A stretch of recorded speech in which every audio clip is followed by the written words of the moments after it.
This is the instructional video for the Mendelian traits activity.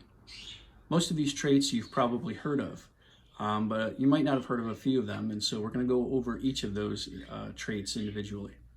So the first trait is called the cleft chin, and this would be represented by a little dimple or even a line that causes two lobes to your chin.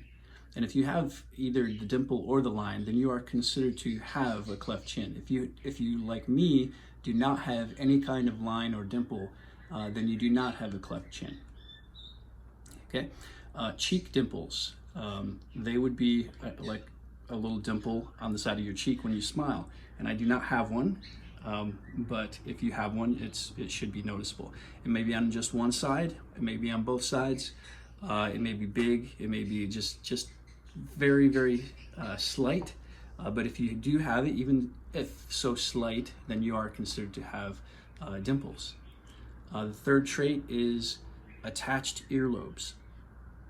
Now, your earlobes are either attached, like mine, directly to the neck, or they go up before attaching. So they either come down and come right into the neck, or they go up a little bit before they go into the neck. And there is variation, as pointed out in the sheet that I gave you. So if your earlobe hangs down below where it's attached, then you do not have attached earlobes. Okay, freckles are just basically, the little dots on your face. They can be lighter, they can be darker, they can be very few, there can be a lot. If you have any at all, this doesn't include moles and other blemishes like that, but if you have any at all, then you are considered to have freckles. Hitchhiker's thumb is a little bit different. Hitchhiker's thumb is basically how far back you can pull your thumb. So if you hold up your thumb like a hitchhiker and pull back as far as you can, if you can only go to about here, where the thumb is basically straight up and down, then you do not have hitchhiker's thumb. However, if you can go further back than this, even just slightly, sort of like this, then you have hitchhiker's thumb. Some people can go way back like this, and that would be hitchhiker's thumb as well.